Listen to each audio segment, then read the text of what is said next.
Okay, today we're making stuffed pork chops and with peaches, and we're gonna make.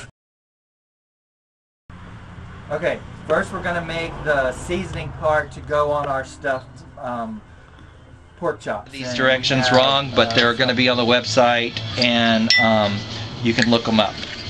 So we put the mustard in, and any kind of preserves will do, and I think it's a 1/4 cup here. And then we're going to have the dried onions, and it's probably a 1/4 cup too. And then salt and pepper, and I'm not going to put a whole lot of salt and pepper because I'm using packaged stuffing, and it's pretty seasoned. So if you aren't, you can put more seasoning. That's all we need to do for that part. We're going to use 2 packages, one in the bowl already and another one, and we're just using packaged stuffing because normally 2 cups. We do this when we're camping. And then we'll also need the butter.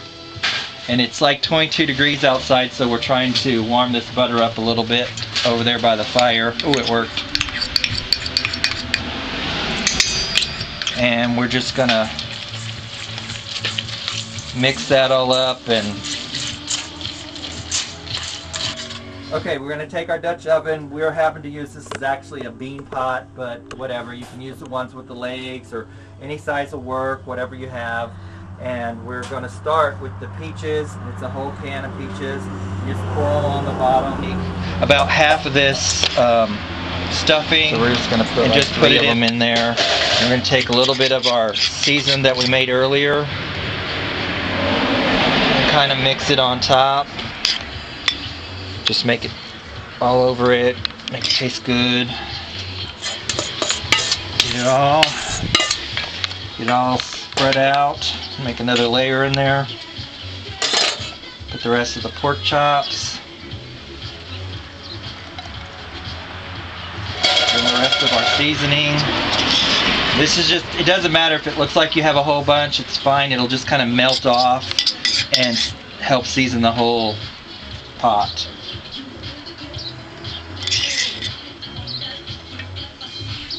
Alright, now that we've got all that, just going to put the lid on and we'll take it over to the fire. Pork chops onto the fire. Today we're using this freestanding barbecue pit, but you can do, we usually do it in the backyard in our fire pit, but as you've seen earlier on the video, there's snow everywhere and it's cold, so we're going to do it in this pit, and it'll work really good. You can also do it in your barbecue at the house, you know, wherever you're camping. It doesn't really matter. We're going to put some of these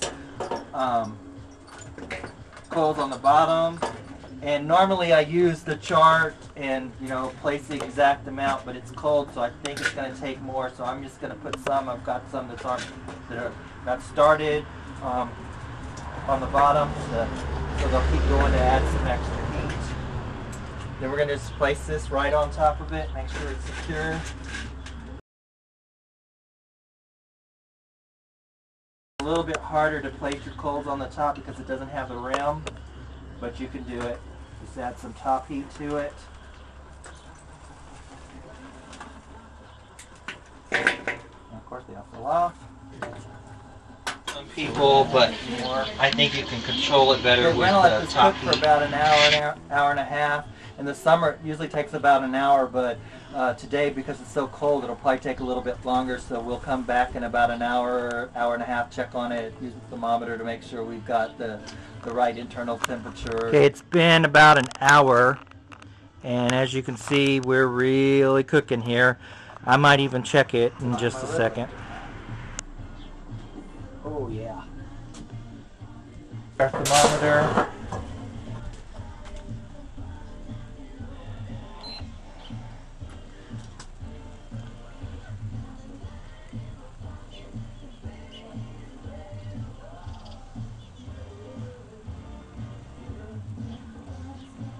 Well, 170 degrees. As you can see, we have it plated. You can see the peaches and the stuffing and the pork chop. They're all just done perfectly. It's going to taste so awesome.